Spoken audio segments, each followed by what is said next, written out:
गीता में अर्जुन को स्वयं भगवान कह रहे हैं कि उस परमेश्वर की शरण में जा, उसके लिए उन संतों के पास जा जो तत्वदर्शी हो। इसी प्रकार हजरत मोहम्मद को उनका अल्लाह कह रहा है कि कोई और पूर्ण परमात्मा है। उसको पाने के लिए उन तत्वदर्शी संत की तलाश कर। वो प्रभु कौन है, ये जानने के लिए कृपया अवश्य सुनिए जगत गुरु तत्वदर्शी संत रामपाल जी महाराज के अमृत वचन।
परमात्मा को पाने तथा उसका वास्तविक लाभ प्राप्त करने के लिए आध्यात्मिक ज्ञान चर्चा। नमस्कार, मैं हूं सोनिया और आप देख रहे हैं कार्यक्रम आध्यात्मिक ज्ञान चर्चा। दर्शकों, भारतीय संस्कृति बहुत बड़ी है और इस संस्कृति में हर कोई अपने अलग अलग धर्म को मानता है और वो चाहता है कि उसे उसके जीवन में वो सभी सुख हासिल हों, उसको उसके जीवन में मुक्ति मिले, जिसके लिए वो अपने जीवन में अलग अलग गुरुओं को भी धारते हैं ताकि वो गुरु उनको उनके जीवन की नई राह दिखा सके, जीवन में सभी सकारात्मक बदलाव ला सके जिनसे कि वो बिल्कुल भटक चुके हैं। और आपको ऐसी ही नई राह दिखाने का हमारा ये कार्यक्रम है आध्यात्मिक ज्ञान चर्चा। तो आइए शुरुआत करते हैं कार्यक्रम की और जानते हैं विचार जगत गुरु तत्वदर्शी संत रामपाल जी महाराज बनाम परम पूज्य संत महामंडलेश्वर स्वामी ज्ञानानंद जी के विचार। महाराज जी, आपसे यहाँ ये भी जानना चाहेंगे कि गीता जी का अध्याय 7 श्लोक 18 में गीता बोलने वाला भगवान अपनी साधना को अनुत्तम क्यों कह रहा है? गीता के 7वें अध्याय का 18वां श्लोक जो है उसकी आप गहराई में देखेंगे तो एक बड़ी प्रेरणा है। भगवान 18वें श्लोक में कहते हैं, उदारा सर्वे वेते ज्ञानी त्वात्मविमतम आस्थिता सायुक्तात्मा मामे वनुत्तमाम गतिम। तो यहाँ जो श्लोक है, भगवान कहते हैं सभी भक्त मेरे उदार हैं, सभी भक्त अच्छे हैं। ज्ञानी भले ही एक रूप होने के कारण मेरी आत्मा है, मेरे से एक रूप है, लेकिन आगे जो कहा आस्थिता साही युक्तात्मा मामेव अनुत्तमाम गतिम, यहाँ जो अनुत्तमाम गतिम है, क्योंकि ज्ञानी परमात्मा से एक रूप हो जाता है। जो तू है सो मैं हूँ, स्वामी राम तीर्थ ने कहा जो मैं हूँ सो तू है, न कुछ आरजू है न कुछ जुस्तजू है, एक रूपता। भगवान कहते हैं वो उस गति को पा लेता है, उस स्थिति को पा लेता है जिसके समान और जिससे श्रेष्ठ और कोई दूसरी गति नहीं होती। यहाँ जो अनुत्तमाम गतिम शब्द है, अनुत्तम की साधना की बात है, वो उस अवस्था की बात है जो जीव का परमोच्च लक्ष्य है, सर्वोच्च लक्ष्य है, जीव का परम प्राप्तव्य है, जिस प्राप्ति के पश्चात और कुछ पाना शेष नहीं रहता। ये गीता की एक दिव्यता है जो इस श्लोक के माध्यम से भगवान ने प्राप्त करने की प्रेरणा दी और कहा कि उसके समान कोई गति नहीं। प्रभु जी, यहाँ आपसे ज्ञान की बात और जानना चाहेंगे। कहा जाता है गीता जी के अध्याय 7 और श्लोक 18 में गीता बोलने वाला भगवान अपनी साधना को अनुत्तम क्यों कह रहा है? यहाँ पर अनुत्तमा गति कहा उन्होंने। इससे पहले के श्लोक में भगवान ने कहा चतुर्विधा भयंती माम जना सुकृति अर्जुना आर्थ अर्थार्थी जिज्ञासु ज्ञानी च भरतर सब। 4 प्रकार के लोग मेरी भक्ति करते हैं। एक तो जो आर्त है, जिनके ऊपर संकट है, दूसरे अर्थार्थी हैं जो धन की कामना करते हैं, और तीसरे जो ज्ञानी है, और चौथे जो जिज्ञासु है वो मेरी उपासना करते हैं। भगवान कहते हैं कि जो लोग हमारे भक्त हैं वो सर्वश्रेष्ठ हैं, लेकिन साथ साथ जो लोग ज्ञानी हैं, जो मेरे परम ज्ञान को जानते हैं, गीता के इस गुह्य ज्ञान को जानते हैं, उन्हें भगवान कहते हैं वो उनको मैं अपने समान मानता हूं, और उन्हें निश्चित रूप से अनुत्तमा गति अर्थात उन्हें मेरे धाम की प्राप्ति होती है। अर्थात कहने का मतलब ये है कि भगवान श्री कृष्ण ये मानते हैं कि जिन्हें पूर्ण ज्ञान है उनको वो बिल्कुल अपने समान मानते हैं। बिल्कुल। गीता जी के अध्याय नंबर 4 के श्लोक नंबर 18 में गीता बोलने वाला भगवान अपनी साधना को भी अनुत्तम क्यों कह रहा है? ये उसका देखिए मूल पाठ जो है वो है मामेवानुत्तमं गतिम। ये अनुत्तम गति नहीं है, और साधना को उन्होंने कहीं अनुत्तम नहीं कहा है। और अपनी साधना का तो साधना भगवान की कुछ है ही नहीं। भगवान साध्य हैं, मतलब सारे संसार के जो लोग हैं उनके लिए साधने योग्य भगवान है। तो सिद्धि जो होती है वो भगवान को प्राप्त करने की जो अवस्था होती है वो सिद्धि होती है। तो भगवान की तो कोई अनुत्तम स्थिति है ही नहीं, और अब उनकी कोई साधना भी नहीं है। उनकी साधना है तो यह है कि वो हमको साध रहे हैं और हमको संभाले हुए हैं, और जितनी कठपुतलियां हैं उनको अपने इशारों पर नचा रहे हैं, ये उनकी साधना है कि वो हमको साध रहे हैं, बस यही। इसके अतिरिक्त कुछ नहीं। भगवान ने अपनी किसी उसके लिए नहीं कहा है कि मेरी साधना अनुत्तम है। वो ये कह रहे हैं उत्तम गति को प्राप्त करने के लिए मुझे प्राप्त करना चाहिए, चाहे ज्ञान के द्वारा, चाहे भक्ति के द्वारा, चाहे कर्म के द्वारा। ज्ञान योग, कर्म योग और भक्ति योग। तो ये थे आचार्य धर्मेंद्र जी महाराज के विचार। अब आपको सुनाते हैं तत्वदर्शी जगत गुरु संत रामपाल जी महाराज के विचार। दंडवतम गोविंद गुरु बंधु अविजन सोए, पहले भये प्रणाम तिन नमो जो आगे होए। श्रीमद् भगवत गीता जी अध्याय नंबर 8 के श्लोक नंबर 13 में ये काल यानी ब्रह्म बोल रहा है।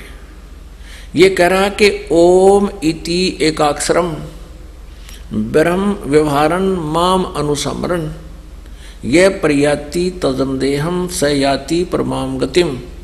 मुझ ब्रह्म का ओम इति एकाक्षरम ब्रह्म व्यवहारन माम अनुसमरन।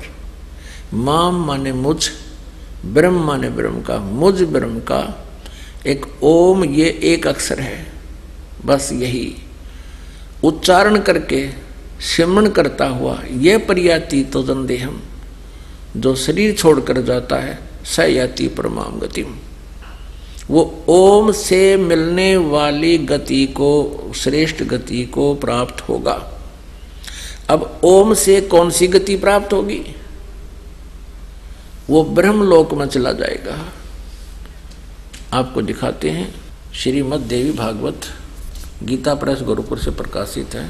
संक्षिप्त श्रीमद् देवी भागवत सचित्र मोटा टाइप केवल हिंदी, संपादक हनुमान प्रसाद पोदार, चिमन लाल गोस्वामी, गीता प्रेस गोरखपुर से प्रकाशित है। ये है 7वां स्कंद और 562 पृष्ठ पे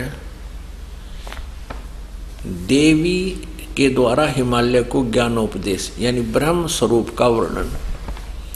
श्री देवी जी कहने लगी, पर्वतराज उस ब्रह्म का क्या स्वरूप है यह बतलाया जाता है। अब ज्यादा ना पढ़ के हम अपने मतलब का पढ़ेंगे। यहाँ देखिए, उस एकमात्र परमात्मा को ही जाने, दूसरी सब बातों को छोड़ दे, यानी और कोई मंत्र जाप नहीं करना। यही अमृत रूप परमात्मा के पास पहुंचाने वाला पुल है। संसार समुद्र से पार होकर अमृत स्वरूप परमात्मा को प्राप्त कराने का यही सुलभ साधन है। आगे देखो, इस आत्मा का ओम के जप के साथ ध्यान करो। इससे अज्ञान में अंधकार से सर्वथा परे और संसार समुद्र से उस पार जो ब्रह्म है उसको पा जाओगे। ओम नाम का जाप करो और ब्रह्म को पाने का उद्देश्य रखो, तुम्हारा कल्याण हो, उसको मिल पा जाओ। वो कहाँ रहता है? 563 पृष्ठ पे हम पढ़ रहे हैं। वह यह सबका आत्मा ब्रह्म, ब्रह्मलोक रूप दिव्य आकाश में स्थित है। अब ओम का जाप करने वाले कहाँ जाते हैं? ब्रह्मलोक में। ठीक। अब गीता ज्ञान दाता कहता है कि मेरी जो साधना करनी है तो केवल ओम नाम है, नथिंग एल्स। राधे राधे, कृष्ण कृष्ण, हरे हरे, हरे कृष्ण, ये कृष्ण कलम कृष्ण, ये बनावटी और मनमाना आचरण है, यूजलेस मंत्र है, इनसे जीवन नष्ट हो जाएगा। अब यहाँ गीता ज्ञान दाता कहता है कि मेरा जाप करना है तो ओम का जाप है, और इस ओम नाम के जाप करने से अंतिम सांस तक मेरा सिमरण करता रहेगा तो परम गति यानी मेरे से ओम नाम से जो मिलने वाला लाभ है उसको प्राप्त हो जाएगा, ब्रह्मलोक में चले जाओगे। गीता जी अध्याय नंबर 8 के श्लोक नंबर 16 में कहा है कि ब्रह्मलोक पर्यंत भी यानी ब्रह्मलोक में जो चले गए उनका भी पुनर्जन्म जन्म मृत्यु सभी कष्ट ज्यों के त्यों बने रहेंगे। इसलिए गीता जी अध्याय नंबर 7 के श्लोक नंबर 18 में गीता ज्ञान दाता कहता है कि अर्जुन, ये ज्ञानी आत्मा हैं तो नेक उद्धार हैं, लेकिन ये परमात्मा में लगी हुई आत्माएं ये मेरे वाली अनुत्तम गति में ही सचित है। मेरे वाली अनुत्तम यानी घटिया अश्रेष्ठ गति में स्थित है, यानी इनका भी जन्म मृत्यु सदा बना रहेगा और कर्म का दंड इन्हें भोगते ही रहना होगा, पूर्ण मोक्ष नहीं हो सकता। जैसे श्रीमद् भगवत गीता जी अध्याय नंबर 4 के श्लोक नंबर 5 में और 9 में गीता ज्ञान दाता कहता है कि अर्जुन, तेरे और मेरे बहुत जन्म हो चुके हैं, तू नहीं जानता, मैं जानता हूं। मेरे जन्म और कर्म दिव्य हैं। इससे सिद्ध है कि गीता ज्ञान दाता ये ब्रह्म भी नाशवान है और फिर इसके उपासक तो ऑटोमेटिकल नाशवान हो गए, क्योंकि ब्रह्मलोक में जाएंगे। ब्रह्मलोक में गीता जी में स्पष्ट लिखा है कि वहां गए हुए भी फिर भी पुनरावर्ती में। इसलिए ये कहता है कि मेरी साधना ये पुण्यात्मा कर तो रहे सच्चे मन से, लेकिन मेरे वाली इस घटिया गति में ही ये सचित है। अब इसको घटिया क्यों कहा, अनुत्तम क्यों कहा? ये अज्ञानी संत नकली ऋषि गुरु कहते हैं कि यहाँ अनुत्तम का अर्थ है जिससे उत्तम कोई और ना हो। अरे तेरा गजब भैया, इतनी अनर्स कर डाले इन्होंने। एक 6ठी कक्षा के बालक तो पूछ लो विद्यार्थी से, उत्तम माने क्या होता है? श्रेष्ठ। अनुत्तम अश्रेष्ठ। और इन्होंने अज्ञानता के कारण इनके अनर्स कर डाले। यदि यहाँ ये भी प्रसंग हम माने इनकी दंत कथा से, अज्ञान से, कि भगवान ये कह रहे हैं कि इससे उत्तम कोई गति नहीं, मेरे से उत्तम कोई किसी की गति नहीं, इसलिए अनुत्तम का अर्थ अति उत्तम कहा नहीं। गीता ज्ञानदाता अध्याय नंबर 18 के श्लोक नंबर 62 में कहता है, अर्जुन तू सर्वभाव से उस परमेश्वर की शरण में जा, उसकी कृपा से ही तू परम शांति को और सनातन परम धाम को प्राप्त होगा। अपनात्माओं, यदि यहाँ अनुत्तम का अर्थ अति उत्तम करें तो वैसे अनर्थ है, और फिर इस आधार से कहें कि भगवान कह रहे हैं कि इससे उत्तम कोई और गति नहीं, वो तो खुद कह रहे हैं कि वो और है गति, और परमात्मा जिसे पूर्ण मोक्ष होगा, जिसकी गति सर्वश्रेष्ठ है। अन्यथा वो अन्य भगवान के विषय में नहीं कहते। अपनात्माओं, गीता जी अध्याय नंबर 8 के श्लोक नंबर 1 में अर्जुन ने पूछा कि प्रभु, आपने जो गीता जी अध्याय नंबर 7 के श्लोक नंबर 29 में कहा कि मेरे इस ज्ञान को आश्रय करके उस तत्वदर्शी संत की खोज करो, गीता जी अध्याय नंबर 4 के श्लोक नंबर 34 में कहा है। तत्वदर्शी संत से वो तत्व ज्ञान सुनो, समझो, उस परमात्म तत्व के बारे में वो तत्वदर्शी संत बताएंगे। जिन्होंने वो तत्वदर्शी संत मिल गया, उन्होंने सारे अध्यात्म ज्ञान को समझा और सभी कर्मों से परिचित हुआ और वो तत्व ब्रह्म से परिचित हुआ, फिर वो जरा और मरण से मुक्ति के लिए ही, छुटकारे के लिए ही वो साधना यत्न करता है, प्रयत्न करता है। वो इस संसार की किसी वस्तु की डिमांड नहीं करता, उस तत्व ब्रह्म को जान लेता है। तो यहाँ गीता जी अध्याय नंबर 8 के श्लोक नंबर 1 में अर्जुन ने पूछा किम तत्व ब्रह्म, वो तत्व ब्रह्म क्या है जिसके जानकर फिर कुछ किसी वस्तु को जानना, किसी वस्तु की डिमांड नहीं करता, जरा और मरण से मोक्ष प्राप्ति ही चाहता है, तो वो किम तत्व ब्रह्म। अब गीता ज्ञानदाता 8वें अध्याय के 3रे श्लोक में उत्तर देता है कि वो परम अक्षर ब्रह्म है। वो परम अक्षर ब्रह्म है, वो गीता ज्ञान दाता से अलग है। अब एक सरपुरुष, एक अक्षर पुरुष, एक परम अक्षर पुरुष, ये 3 प्रभु हैं। श्रीमद् भगवत गीता अध्याय नंबर 15 के श्लोक नंबर 1 से 4 और श्लोक 16 और 17 में जो विशेष विवरण दिया है, उसको समझने के लिए इस संसार रूपी वृक्ष को आप देखिएगा, चित्र आसानी से समझ में आएगा। फिर ये संसार रूपी उल्टा लटका हुआ वृक्ष समझो। परमेश्वर ने स्वयं बताया कि अक्षर पुरुष एक पेड़ है और सरपुरुष इसका एक डार समझो, ये काल समझो, काल ब्रह्म समझो, इसको कुछ भी कहो, ये इसके इसी के पर्यायवाची नाम है। सरब्रह्म, सरब्रह्म अर्थात सरपुरुष, काल ब्रह्म, इसको ब्रह्म सरपुरुष भी कहते हैं, सरपुरुष। ये तो डार समझो इस संसार रूपी वृक्ष की। और तीनों देवा, रजगुण ब्रह्मा जी, सतगुण विष्णु जी, तमगुण शिव जी, ये तो शाखाएं हैं और हम यहाँ पात रूप संसार। अब इस आशय को समझने के लिए अब ये गुप्त कौन है, ये जड़ कौन है, ये परम अक्षर ब्रह्म है। परम अक्षर पुरुष कहो, परम अक्षर ब्रह्म कहो, या पूर्ण ब्रह्म या परमेश्वर कहो, परम अक्षर ब्रह्म कहो। ये गीता जी अध्याय नंबर 15 के श्लोक नंबर 16 और 17 में ये कंसेप्ट बिल्कुल क्लियर है। 3 भगवान हैं, एक तो परम अक्षर ब्रह्म यानी परम अक्षर पुरुष कहो, परम अक्षर ब्रह्म कहो। ये तो जड़ है पूरे संसार रूपी वृक्ष की, यहीं से सबको उत्पत्ति होती है और यहीं से सबको आहार मिलता है, सबका धारण पोषण यही करता है। फिर तना जो जमीन से बाहर दिखता है उसको अक्षर पुरुष पर ब्रह्म भी कहते हैं, अक्षर पुरुष भी कहते हैं। और उसके फिर एक डार है, वो सरपुरुष है, ये ब्रह्म है जो गीता बोल रहा है। और तीनों देवा, रजगुण ब्रह्मा, सतगुण विष्णु, तमगुण शिव जी, ये शाखा हैं और हम पात रूप संसार। तत्वदर्शी संत मिलने के पश्चात इस उलझी हुई गुत्थी को समझकर उसके पश्चात परमेश्वर के उस परम पद की खोज करनी चाहिए जहां जाने के बाद फिर लौटकर कभी संसार में नहीं आते, उनका जन्म मृत्यु कभी नहीं होता। वो है वास्तव में परम गति, जो गीता ज्ञान दाता से कोई और परमेश्वर है और वो संत बताएगा। तो पुण्यात्माओं, यहां गीता ज्ञान दाता इसलिए गीता जी अध्याय नंबर 7 के श्लोक नंबर 18 में अपनी गति को अनुतमाम, अति घटिया कहता है, कति व्यर्थ है, क्योंकि जन्म मृत्यु कहता मेरी भी रहेगी और साधक की भी रहेगी।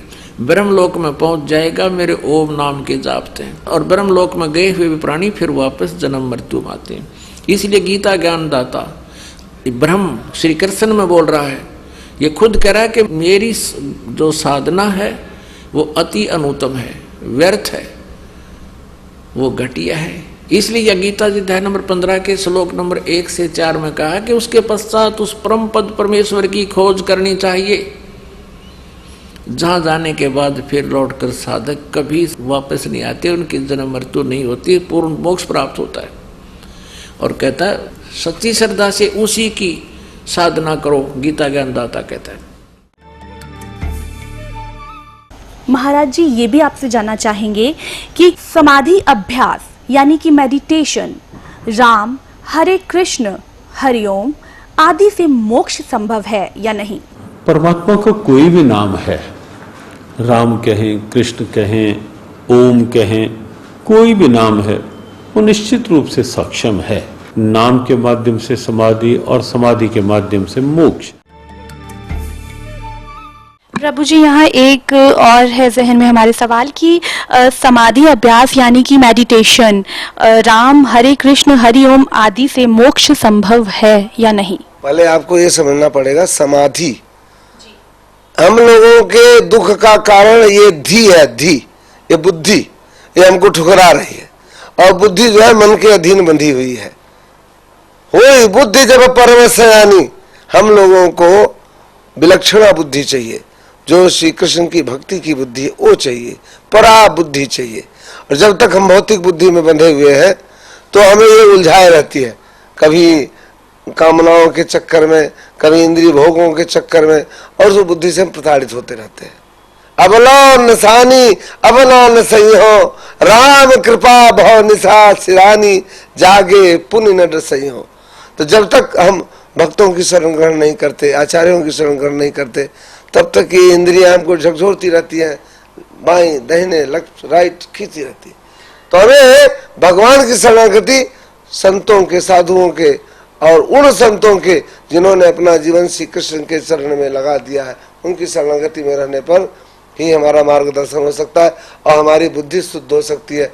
जो ही हमारी बुद्धि शुद्ध होगी तब श्री कृष्ण से हमारा प्रेम संबंध स्थापित हो सकता है। अर्थात मेडिटेशन या समाधि जो कहा जाता है, समाधि अभ्यास जो कहा जाता है, उससे मोक्ष की प्राप्ति हमें नहीं हो सकती और उससे किसी भी तरह का मोक्ष संभव नहीं। जो समाधि है ये तो बहुत उत्तम स्थिति है, लेकिन समाधि कैसे होगी जब मन हमारा भौतिक वस्तुओं में उलझा हुआ है? समाधि कैसे होगी? इसलिए मंत्रोच्चार के द्वारा हरे कृष्ण कृष्ण कृष्ण हरे हरे, हरे राम राम राम हरे हरे, इस मंत्र का दृढ़ निश्चय के साथ जप कर देंगे तो हमारा मन स्थिर हो जाएगा। और जब मन हमारा स्थिर हो जाएगा तो हमारी स्थिति समाधि में लीन हो जाएगी। और वो जो समाधि है, कृष्ण स्मरण की समाधि, कृष्ण के साथ रमण करने की समाधि, कृष्ण की भक्ति की समाधि, वो हमें कृष्ण के प्रेम में बांध देगी। समाधि, जप या ध्यान से मोक्ष प्राप्त हो सकता है? एक ऐड आता है आजकल और उसमें छोटा सा भतीजा जो है वो अपने चाचा से पूछता है, आप किस तरह की पत्नी पसंद करेंगे?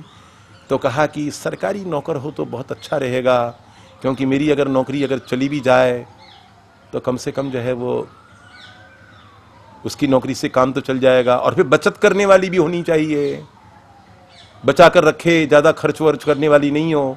तो समझदार भतीजा कहता है कि तो फिर चाचू आपको पत्नी की जरूरत नहीं है, आप LIC की पॉलिसी ले लीजिए और विवाह जो है वो किसी प्रेम करने वाली पत्नी से कीजिए, लड़की से कीजिए।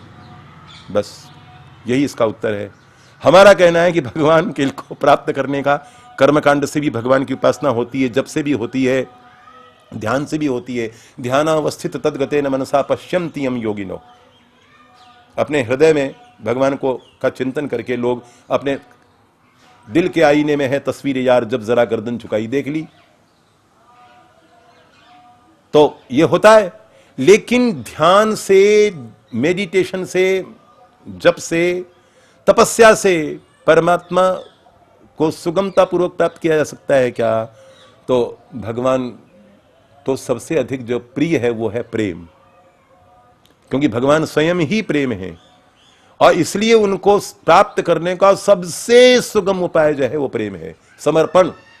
मैं तुम्हारा हूं, सर्वधर्मान परित्यज्य माम एकम शरणम व्रज, मन मना भव मद भक्तो मद्याजी माम नमस्कुरु। केवल एक प्रणाम ही पर्याप्त है। एकोपि कृष्णस्य कृतः प्रणामो दशाश्वमेधाव भृतेन तुल्यम, दशाश्वमेधी पुनरेति जन्म कृष्ण प्रणामी न पुनर्भवाय। केवल अंतःकरण से किया हुआ प्रणाम। दोनों हाथ अगर कट गए हों संजीव कुमार के समान, तो फिर प्रणाम कैसे करेगा? वो हृदय से प्रणाम करेगा। गब्बर को मारने के लिए तो जूतों में कील लगवा लेगा, लेकिन भगवान को प्रणाम करने के लिए हाथ कहां से लाएगा? तो गब्बर को मारने के लिए जूते की कील जरूरी है, लेकिन भगवान को प्रणाम करने के लिए हाथों की कोई जरूरत नहीं है, क्योंकि प्रणाम जो करता है वो हृदय करता है। तो भगवान को यदि हमने हृदय से प्रणाम किया और हम उनकी शरण में चले गए और एक बार कहा सकृत एव प्रपन्नाया, एक बार सकृत कहते हैं एक बार, प्रपन्न भाव से बिल्कुल सारे अहंकार को छोड़ करके सकृत एव प्रपन्नाय तवास्मि, मैं तुम्हारा हूं, इति च याचते, इस प्रकार से अगर कोई याचना करता है तो भगवान एश्योरेंस देते हैं, उनका वादा है, ये गारंटी है, अभयम सर्वभूतेभ्यो ददाम्येतद् व्रतम मम, संसार के सारे भयों से मैं उसको मुक्त कर देता हूं, ये मेरा व्रत है, यानी ये मेरा स्वभाव है, या मेरा ये मेरी आदत है। तो भगवान जो हैं वो केवल समर्पण चाहते हैं, केवल मोहब्बत, इसके अलावा और कुछ नहीं। और भगवान को हमने अगर एक बार कह दिया, गज अरुण ग्राह लड़े जल भीतर, लड़त लड़त गज हार्यो, पहले तो उसने अपने भारी भरकम शरीर से छोटा सा ये मगरमच्छ क्या है, इसको कुचल दूंगा मैं, लेकिन जब नहीं हो सका और डूबते गए तो तिल भर सूंड रही जल बाहर, तब हरि नाम उचार्यो। तब हरि शब्द में तो केवल 2 ही अक्षर हैं, उसमें भी कोई बड़ा अक्षर नहीं है, मतलब बड़ी मात्रा नहीं है, री भी बड़ा नहीं है, हरि नहीं है, हरि है। तो वो ह का ही उच्चारण हो पाया, री का उच्चारण करने के पहले ही भगवान प्रकट हो गए और सुदर्शन चक्र से ग्राहक की ग्रीवा को उच्छिन्न करके उन्होंने गजराज को उबार लिया। तो क्या चाहिए भगवान को? भगवान को समर्पण चाहिए, एक बार कहो कि मैं तुम्हारा हूं। गीता को जिन्होंने अपने जीवन में ढाला था और गीता में जो जीते रहे, वे वर्तमान युग के महान संत स्वामी रामसुखदास जी महाराज। उनसे कहा कि कुछ दीजिए हमको, हम क्या करें, हमको कोई उपासना का तरीका, कोई कर्मकांड, कोई तरीका इस प्रकार का बताइए। तो उन्होंने कहा एक ही तरीका है कि हर सांस में बोलते रहो, हे प्रभु, भगवान से मांगते रहो, हे भगवान मैं तुमको भूलूं नहीं, हे भगवान मैं तुमको भूलूं नहीं, हे भगवान मैं तुमको भूलूं नहीं, हे भगवान मैं तुमको भूलूं नहीं, तुम सदा मुझे याद रहो। बस इससे बढ़कर के और भगवान से वर मांगने की कोई जरूरत नहीं है, क्योंकि ये जो तीन ये जो रखे हुए हैं, अभी तो मैंने इनको ऑफ कर रखा है, लेकिन जब ऑन करूंगा तो ये काम नहीं करेंगे। अगर इनका टावर, अगर वोडाफोन का टावर नहीं है तो वोडाफोन काम नहीं करेगा, एयरटेल का टावर नहीं है तो एयरटेल काम नहीं करेगा, और थोड़ा अगर कहीं घाटी वाटी में चले गए, अंडरग्राउंड में चले गए तो काम नहीं करेगा, मतलब डिस्कनेक्ट हो गया, टावर के साथ कनेक्शन नहीं है, तो सब सिम बेकार, बैटरी बेकार और महंगे से महंगा मोबाइल बेकार। परंतु अगर हम डिस्कनेक्ट नहीं हुए, कनेक्शन हमारा जुड़ा रहा, बात खत्म हुई। तो ये जो मोबाइल है, हम मोबाइल हैं कि नहीं है, हम चलते फिरते हैं कि नहीं है, तो ये जो मोबाइल है, इतना बड़ा मोबाइल, संसार का सबसे कीमती मोबाइल, इसको अपने टावर के साथ, अब सबसे बड़ी अपॉर्चुनिटी यह है कि वो टावर नहीं है, एयरटेल का भी नहीं है और रिलायंस का भी नहीं है और बीएसएनएल का भी नहीं है, तो क्या है वो? तो वो तो महा टावर है, टावरों का टावर है। दुनिया में, ब्रह्मांड में ऐसी कोई जगह है ही नहीं जहां उससे डिस्कनेक्ट होने का खतरा हो। तो फिर कनेक्ट रहो ना भाई, परेशान क्यों हो रहे हो? अपना लक पहनकर चलो ना। तो अपना लक पहनकर चलो जो है वो कोई बनियान फनियान नहीं है, कोई गारमेंट फारमेंट नहीं है, भगवान की कृपा, भगवान के प्रेम के कपड़े पहनकर चलो।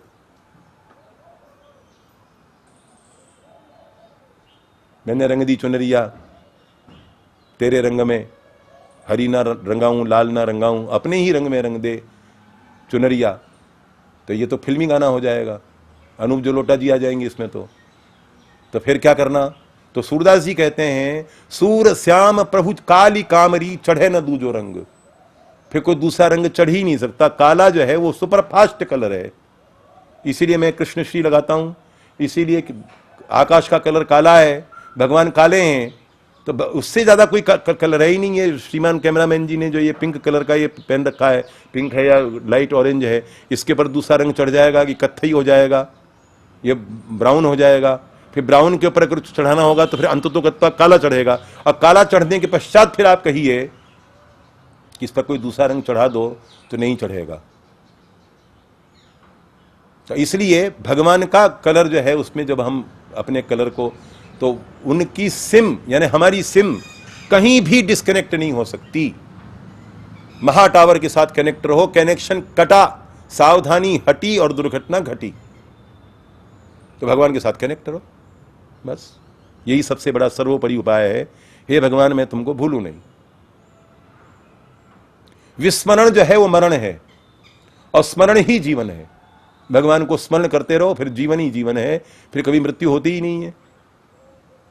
क्योंकि अजन्मा को और अनंत को जब अपने ध्यान में रखोगे तो वैसे ही बनोगे। और किसी मुर्दे वर्दे की, किसी औलिया वलिया, इसकी मतलब सामान्य देवताओं की, भगवान ने गीता में कहा है कि जो भूत प्रेतों की उपासना करते हैं उनको भूत प्रेत प्राप्त होते हैं, यक्षों की उपासना करने वालों को यक्ष प्राप्त होते हैं, देवताओं की उपासना करने वालों को देवता प्राप्त होते हैं, और मेरी उपासना करने वालों को मैं प्राप्त होता हूं। तो काहे को जो है वो किसी चौराहे पर खड़े हुए जो है वो दरोगा से या किसी कांस्टेबल से काहे को दोस्ती बढ़ानी, डिप्टी सुपरिंटेंडेंट से क्यों बढ़ानी, सुपरिंटेंडेंट से क्यों बढ़ानी, डीआईजी से क्यों बढ़ानी, आईजी से क्यों बढ़ानी, कमिश्नर से भी क्यों बढ़ानी, और होम मिनिस्टर से भी क्यों बढ़ानी? डायरेक्ट भगवान से ही क्यों नहीं सीधा रिलेशन स्थापित किया जाए जिससे झंझट खत्म हो जाए?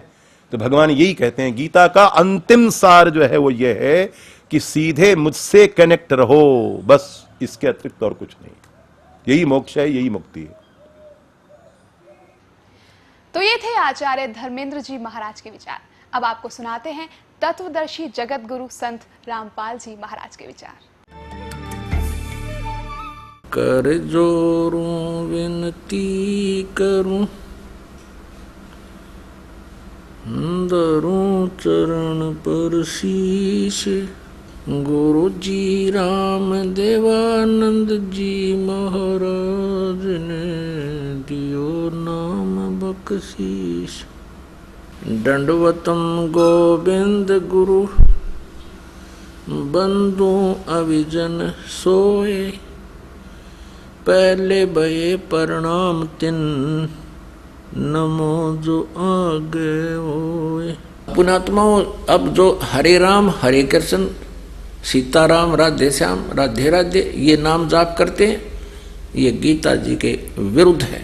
शास्त्र विधि को त्याग कर ये मनमाना आचरण है, ये यूजलेस है। पुण्यात्माओं,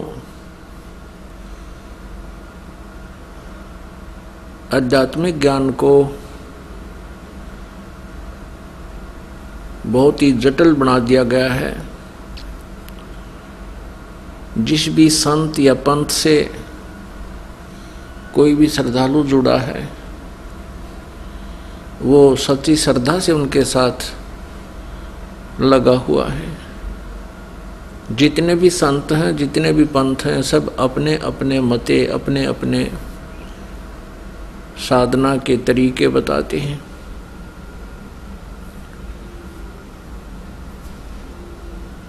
श्रीमद् भगवत गीता अध्याय नंबर 16 के श्लोक नंबर 23 में कहा है कि शास्त्र विधि को त्याग कर जो मनमाना आचरण करते हैं,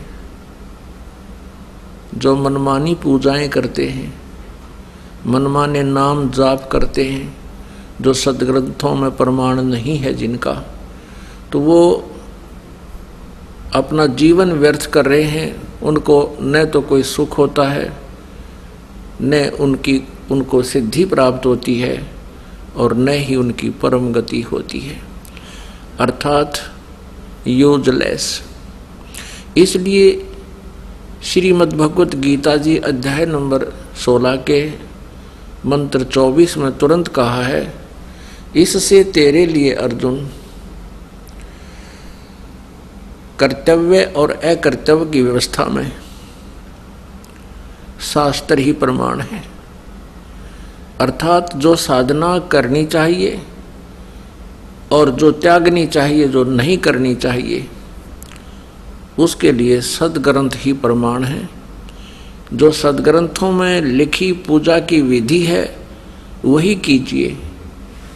उसको त्याग कर अपना मनमानी कोई साधनाएं करते हो तो वो शास्त्र विरुद्ध साधना होने से, शास्त्र विधि त्याग कर मनमाना आचरण होने से, मनमानी पूजाएं होने से वो व्यर्थ हैं।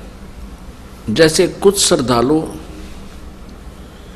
हरे राम हरे कृष्ण, कृष्ण कृष्ण हरे हरे,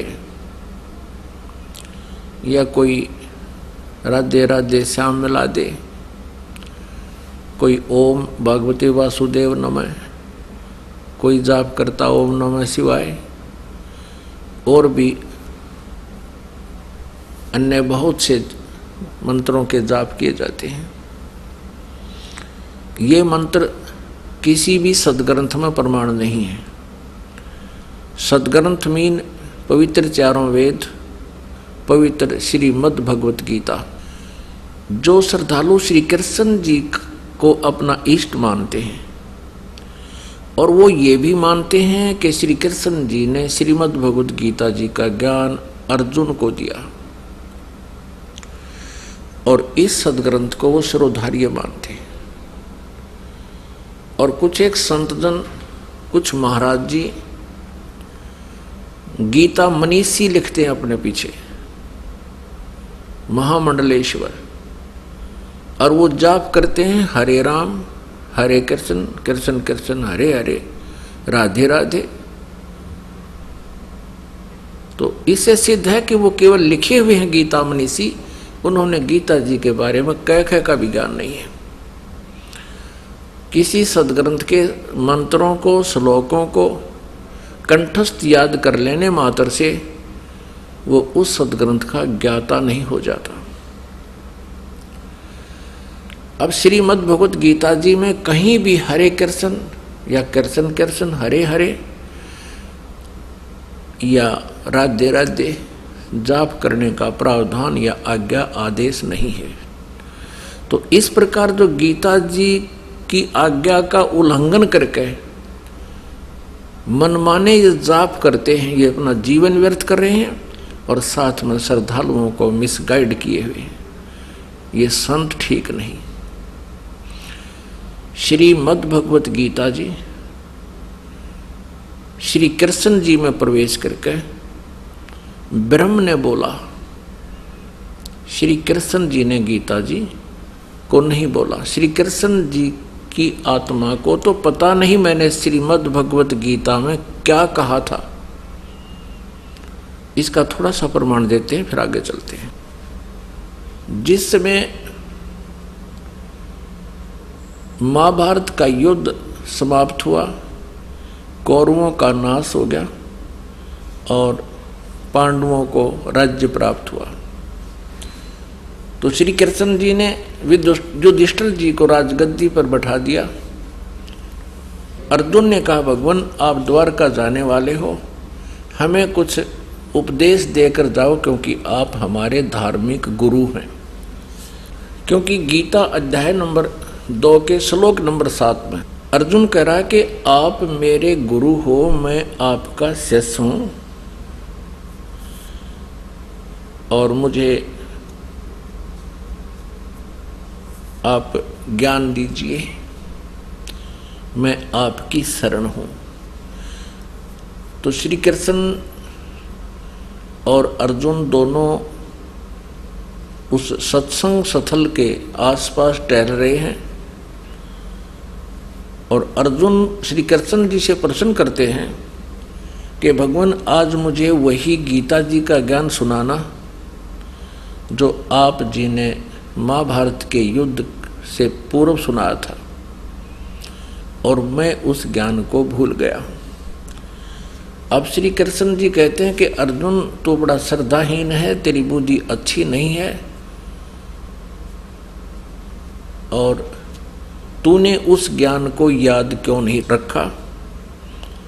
और स्वयं श्री कृष्ण जी कहते हैं अब मुझे उसका पूरा पूरा सिमरण होना असंभव है।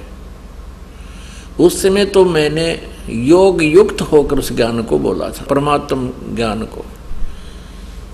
विचार करनी बात है पुण्यात्माओं कि जब श्री कृष्ण जी युद्ध के भयंकर समय में योग युक्त हो सकते हैं तो अब पीसफुल शांति समय में योग युक्त होना और आसान है। वास्तविकता ये है कि श्री कृष्ण जी को पता ही नहीं कि उसने क्या बोला था गीता जी में। श्री कृष्ण जी में ये काल प्रवेश कर गया जो 21 ब्रह्मांड का स्वामी है, जो श्रीमद् भगवत गीता अध्याय नंबर 11 के श्लोक नंबर 32 में कह रहा है कि मैं काल हूँ और सबको खाने के लिए आया हूँ। ये काल कौन है? ये श्री ब्रह्मा जी, श्री विष्णु जी, श्री शिव जी के पिताजी हैं। अब आपको जो प्रसंग है वहां पर आते हैं कि महाभारत में प्रमाण है, श्री कृष्ण जी को पता ही नहीं गीता में क्या बोला था। ये देखिएगा संक्षिप्त महाभारत, गीता प्रेस गोरखपुर से प्रकाशित है। संक्षिप्त महाभारत द्वितीय खंड और संपादक तथा संशोधक हैं जयदयाल गोविंद का, गीता प्रेस गोरखपुर से प्रकाशित है। प्रकाशक एवं मुद्रक हैं गीता प्रेस गोरखपुर, गोविंद भवन कार्यालय कोलकाता का संस्थान। ये देखिएगा इसके 667 पृष्ठ पे श्री कृष्ण का अर्जुन से सिद्ध महर्षि और कश्यप का संवाद। यहाँ देखिएगा,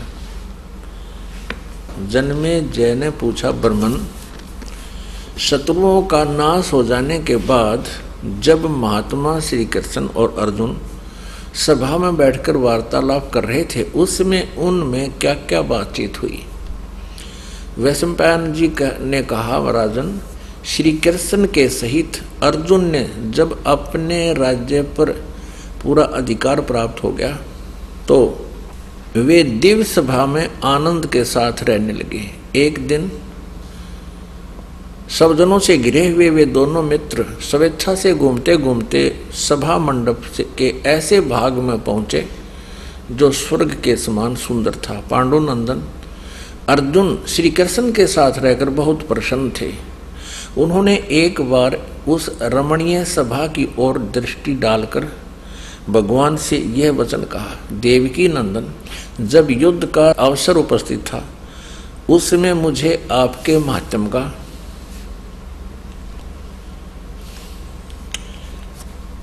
ज्ञान और ईश्वरीय स्वरूप का दर्शन हुआ था, किंतु केशव, आपने स्नेहवश पहले मुझे जो ज्ञान उपदेश दिया था, वो गीता वाला, वह सब इस समय बुद्धि के दोष से भूल गया है। उन विषयों को सुनने के लिए बारंबार मेरे मन में उत्कंठा होती है। इधर आप जल्दी ही द्वारका जाने वाले हो, अतः पुनः वह सब विषय मुझे सुना दीजिए। यानी वो 18 के 18 अध्याय गीता जी के फिर सुना दीजिए। वैशंपायन जी कहते हैं कि अर्जुन के ऐसे कहने पर वक्ताओं में श्रेष्ठ महातेजस्वी भगवान श्री कृष्ण ने उन्हें गले से लगाकर इस प्रकार उत्तर दिया। श्री कृष्ण बोले, अर्जुन, उस समय मैंने तुम्हें अत्यंत गोपनीय विषय का श्रवण कराया था। अपने स्वरूप भूत धर्म सनातन पुरुषोत्तम तत्व का परिचय दिया था और नित्य लोकों का भी वर्णन किया था, किंतु तुमने जो अपनी नासमझी के कारण उस उपदेश को याद नहीं रखा, यह जानकर मुझे बड़ा खेद हुआ है। उन बातों को अब पूरा पूरा स्मरण होना संभव नहीं जान पड़ता। पांडुनंदन, निश्चय ही तुम बड़े श्रद्धाहीन हो, तुम्हारी बुद्धि अच्छी नहीं जान पड़ती। अब मेरे लिए उस उपदेश को ज्यों का त्यों दोहरा देना कठिन है, क्योंकि उस समय योग युक्त होकर मैंने परमात्म तत्व का वर्णन किया था। पुण्यात्माओं, ये स्पष्ट हो गया, श्री कृष्ण जी ने गीता जी के विषय में क्या नहीं पता। अब क्या कह रहे हैं, स्वयं तो कह रहे हैं कि मुझे अब वो पूरा ज्यों का त्यों दोहराना बड़ा कठिन है, मुझे याद नहीं आ सकता। अर्जुन पर डांट लगा रहे हैं कि तुम बड़े श्रद्धाहीन हो, तुम्हारी बुद्धि अच्छी नहीं है, तुमने वो ज्ञान याद क्यों नहीं रखा। अब ये दास जो सत्संग करता है और पहली बार कोई श्रोता सुनता है, उस 2 घंटे का सत्संग उसको मुश्किल से 20-30% याद रहेगा। और इस दास को से कभी सुन लेना, उस विषय को तुरंत सुना दूंगा। और यदि मेरे अंदर कोई प्रेत बोल रहा है, कोई भूत बोल रहा है, अन्य आत्मा बोल रही है, फिर मैं यही शब्द बोलूंगा जो श्री कृष्ण जी ने अर्जुन को बोला। अब फिर साथ में श्री कृष्ण जी कह रहे हैं कि मैंने उस समय योग युक्त होकर उस परमात्म तत्व का ज्ञान कहा था। यानी श्री कृष्ण जी से अन्य कोई परमात्मा है, उस परमात्म तत्व का ज्ञान कहा था योग युक्त होकर। अब जब युद्ध के समय भयंकर समय में योग युक्त हो सकते हैं, तो अब तो पीसफुल था उस समय, तो सारे कोई दुख नहीं, कोई परेशानी नहीं थी उस समय, तो और आसानी से योग युक्त हो जाना चाहिए था श्री कृष्ण जी ने। वास्तविकता ये है कि श्री कृष्ण जी नहीं चाहते थे ये युद्ध हो, पहले शांति दूत बनकर भी गए थे और 3 बार पांडवों और कौरवों को समझाने की चेष्टा की थी कि युद्ध मत करो, विनाश हो जाएगा और ये सब संपत्ति यहीं रह जाएगी, तुम मृत्यु को प्राप्त हो जाओगे। लेकिन वो नहीं माने थे। अंत में भगवान ने ये भी कह दिया था कि एक तरफ मेरी सेना होगी, एक तरफ मैं हूँगा और मैं हथियार भी नहीं उठाऊंगा। भगवान ये चाहते थे कि किसी तरह ये पांडव ही मान जाएं और ये युद्ध ना हो, लेकिन जो भी था नहीं बात सिरा चढ़ी। और भगवान श्री कृष्ण जी ने कौरवों की सभा में जब दुर्योधन और ने भगवान श्री कृष्ण जी की बात को नहीं स्वीकारा था, जब श्री कृष्ण जी ने यहाँ तक कह दिया था कि तुम 5 गांव दे दो पांडवों को, ये युद्ध टल जाएगा, और दुर्योधन नहीं माना था, तो भगवान ने उनको कई कटु बातें कह दी कि तू इंसान नहीं है दुर्योधन, तू शैतान व्यक्ति है। अरे कहाँ 5 गांव, कहाँ आधा राज्य, तो विनाश के लिए उत्पन्न हुआ है। इन बातों से दुखी होकर, दुख मानकर दुर्योधन ने चाहा कि श्री कृष्ण को कैद कर लो, अरेस्ट कर लो। उसमें श्री कृष्ण जी ने अपना विराट रूप दिखाया, जिससे वो शिव की आंखें चुंधिया गई और वो सहन नहीं कर सके और भगवान वहां से निकल कर चले गए। अपने आत्माओं, जब महाभारत के युद्ध में आमने सामने सेना खड़ी होगी, अब अर्जुन ने तो यही बात कही जाकर के कि मैं युद्ध नहीं चाहता, इस युद्ध के अनर्थ से, ऐसे जुल्म से तो हम भीख मांग कर खा लेंगे, मैं 5 गांव भी नहीं चाहता। यदि श्री कृष्ण जी होते उस समय, श्री कृष्ण जी के अंदर काल प्रवेश कर गया, उसमें श्री कृष्ण जी की आत्मा को दबा दिया, इस 21 ब्रह्मांड के स्वामी इस काल ने श्री कृष्ण जी के शरीर में प्रवेश कर लिया। नहीं तो श्री कृष्ण जी कह देते कि ठीक है, कुछ नहीं बिगड़ा अर्जुन, चलेंगे।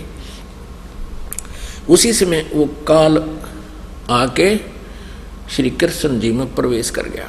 वो कैसे प्रवेश करता है ये दिखाते हैं। श्रीमद् भगवत गीता अध्याय नंबर 7 के श्लोक नंबर 24 और 25 में कहा कि मैं कभी किसी के सामने प्रकट नहीं होता, मैं कभी किसी के सामने अपने वास्तविक रूप में प्रकट नहीं होता, और ये बुद्धिहीन व्यक्ति मुझे कृष्ण मान रहे हैं, आई एम नॉट कृष्ण। देखिएगा, श्रीमद् भगवत गीता, गीता प्रेस गोरखपुर से प्रकाशित है, जयदयाल गोविंद का इसके अनुवादक है। अध्याय नंबर 7 का और श्लोक नंबर 24। बुद्धिहीन मेरे अनुत्तम अविनाशी परम भाव को न जानते हुए, बुद्धिहीन पुरुष ये व्यक्ति मेरे अनुत्तम माने घटिया अटल नियम को नहीं जानते, मेरे भाव को नहीं जानते कि मैं किसी के सामने नहीं आता। अव्यक्तम माम व्यक्तिम आपनम मन्यते, मुझे अव्यक्त माने मुझ छुपे हुए को मैं गुप्त रहता हूँ अपनी योग माया से, और ये मुझे व्यक्ति भाव में प्राप्त हुआ मानते हैं, मुझे कृष्ण मान रहे हैं, आई एम नॉट कृष्ण। मुझे मनुष्य की भांति जन्म लेकर यानी श्री कृष्ण मान रहे हैं, मैं कृष्ण नहीं हूँ। आगे देखो 25 में, ये 25वां है 7वें अध्याय का। अपनी योग माया से छिपा हुआ मैं सबके प्रत्यक्ष नहीं होता, मैं कभी किसी के सामने नहीं आता, इसलिए यह अज्ञानी जन समुदाय मुझ जन्म रहित अविनाशी परमेश्वर को नहीं जानता। मैं अपनी योग माया से छिपा हुआ हूँ, मैं सबके प्रत्यक्ष नहीं होता। अपने आत्माओं, ये काल जो है इसने जो गीता जी अध्याय नंबर 10 और 11 में जो अपना विराट रूप दिखाया है, ये इसका वास्तविक रूप है। और इसने प्रतिज्ञा कर रखी है कि मैं कभी किसी के सामने अपने इस वास्तविक रूप में नहीं आऊंगा, दर्शन नहीं दूंगा। श्रीमद् भगवद गीता अध्याय नंबर 11 के श्लोक 47-48 में स्पष्ट किया है कि मेरा ये वास्तविक रूप है अर्जुन, मेरे इस रूप के दर्शन कोई नहीं कर सकता, ना किसी जप से, ना तप से, ना वेदों में वर्णित विधि से, ना किसी यज्ञ से, अर्थात मेरी प्राप्ति नहीं हो सकती।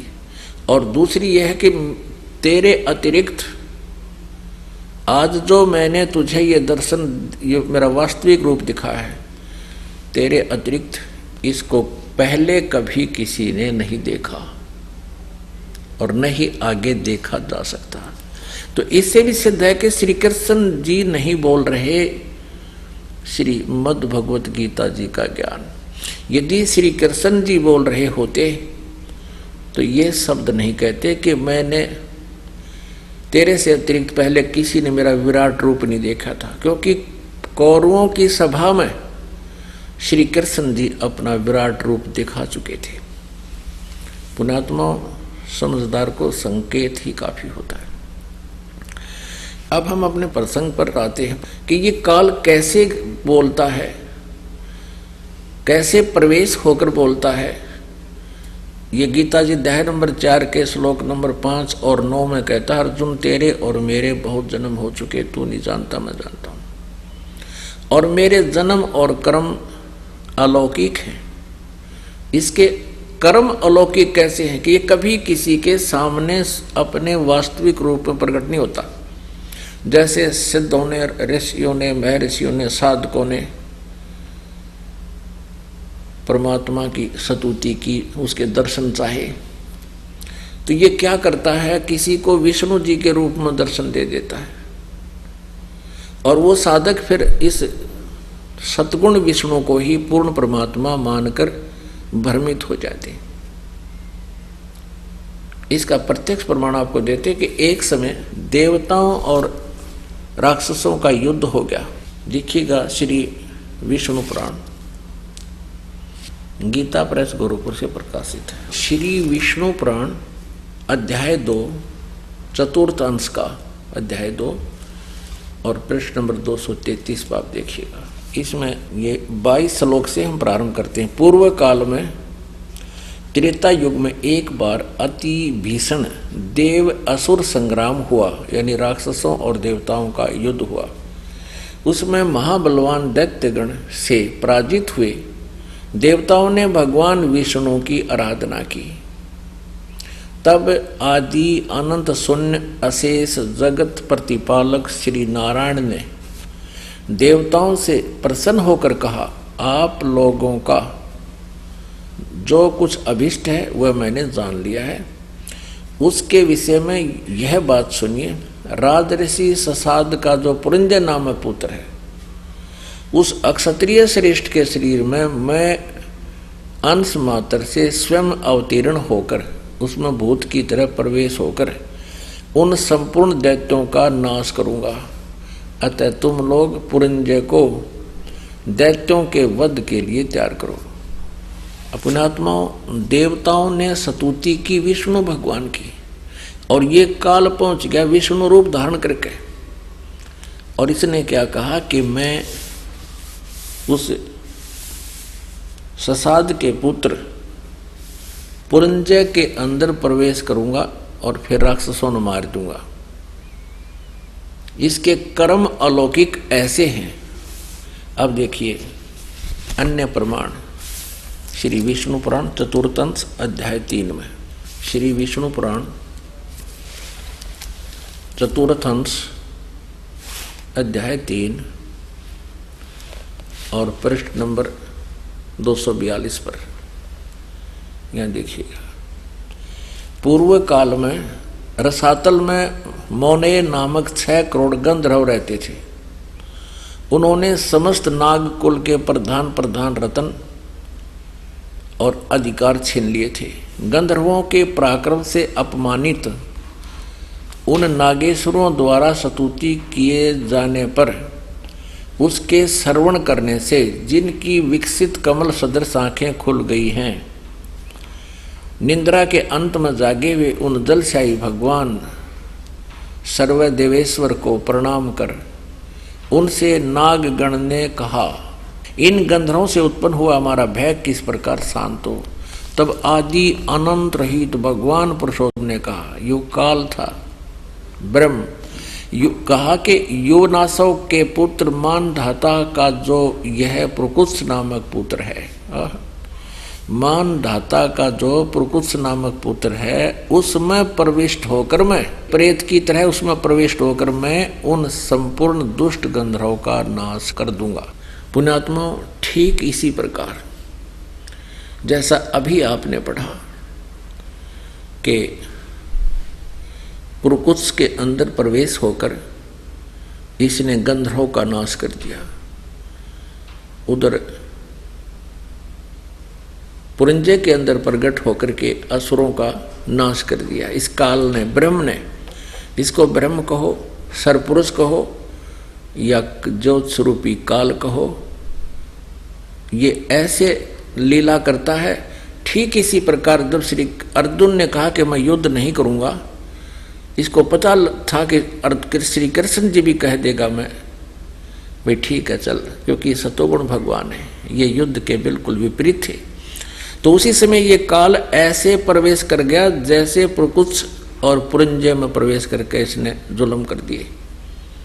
ऐसे ही एक महाभारत का जुल्म इस काल ने ब्रह्म ने करवा दिया। तो पुण्यात्माओं, जब हम श्रीमद् भगवत गीता जी को सिरोधार्य मानते हैं, और ये सदग्रंथ सही है क्योंकि गीता जी में आध्यात्मिक ज्ञान सही है। रही बात युद्ध करवाने की, ये उसका अपना उद्देश्य था, उसका अपना स्वार्थ था इस काल का। अब पुण्यात्माओं, अब जो हरे राम हरे कृष्ण सीताराम राधे श्याम राधे राधे ये नाम जाप करते हैं, ये गीता जी के विरुद्ध है। शास्त्र विधि को त्याग कर ये मनमाना आचरण है, ये यूजलेस है। अब श्रीमद् भगवत गीता जी अध्याय नंबर 8 के श्लोक नंबर 13 में ये काल यानी ब्रह्म बोल रहा है। ये कह रहा है कि ओम इति एकाक्षरम ब्रह्म व्यवहारन माम अनुसमरन ये प्रयाति तजंदेहम स याति परमाम गतिम। मुझ ब्रह्म का ओम इति एकाक्षरम ब्रह्म व्यवहारन माम अनुसमरन, माम माने मुझ, ब्रह्म माने ब्रह्म का, मुझ ब्रह्म का एक ओम ये एक अक्षर है, बस यही उच्चारण करके सिमरण करता हुआ ये प्रयाति तो जंदेहम, जो शरीर छोड़कर जाता है, स याति परमाम गतिम, वो ओम से मिलने वाली गति को, श्रेष्ठ गति को प्राप्त होगा। अब ओम से कौन सी गति प्राप्त होगी? वो ब्रह्मलोक में चला जाएगा। आपको दिखाते हैं, श्रीमद् देवी भागवत गीता प्रेस गोरखपुर से प्रकाशित है। संक्षिप्त श्रीमद् देवी भागवत सचित्र मोटा टाइप केवल हिंदी, संपादक हनुमान प्रसाद पोदार चिमन लाल गोस्वामी, गीता प्रेस गोरखपुर से प्रकाशित है। ये है 7वां स्कंध और 562 पृष्ठ पे देवी के द्वारा हिमालय को ज्ञानोपदेश यानी ब्रह्म स्वरूप का वर्णन। श्री देवी जी कहने लगी, पर्वतराज उस ब्रह्म का क्या स्वरूप है यह बतलाया जाता है। अब ज्यादा ना पढ़ के हम अपने मतलब का पढ़ेंगे। यहाँ देखिए, उस एकमात्र परमात्मा को ही जाने, दूसरी सब बातों को छोड़ दे, यानी और कोई मंत्र जाप नहीं करना। यही अमृत रूप परमात्मा के पास पहुंचाने वाला पुल है। संसार समुद्र से पार होकर अमृत स्वरूप परमात्मा को प्राप्त कराने का यही सुलभ साधन है। आगे देखो, इस आत्मा का ओम के जप के साथ ध्यान करो। इससे अज्ञान में अंधकार से सर्वथा परे और संसार समुद्र से उस पार जो ब्रह्म है उसको पा जाओगे। ओम नाम का जाप करो और ब्रह्म को पाने का उद्देश्य रखो, तुम्हारा कल्याण हो, उसको मिल पा जाओ। वो कहाँ रहता है? 563 पृष्ठ पे हम पढ़ रहे हैं। वह यह सबका आत्मा ब्रह्म, ब्रह्मलोक रूप दिव्य आकाश में स्थित है। अब ओम का जाप करने वाले कहाँ जाते हैं? ब्रह्मलोक में। ठीक। अब गीता ज्ञान दाता कहता है कि मेरी जो साधना करनी है तो केवल ओम नाम है, नथिंग एल्स। राधे राधे, कृष्ण कृष्ण, हरे हरे, हरे कृष्ण, ये कृष्ण कलम कृष्ण, ये बनावटी और मनमाना आचरण है, यूजलेस मंत्र है, इनसे जीवन नष्ट हो जाएगा। अब यहाँ गीता ज्ञान दाता कहता है कि मेरा जाप करना है तो ओम का जाप है।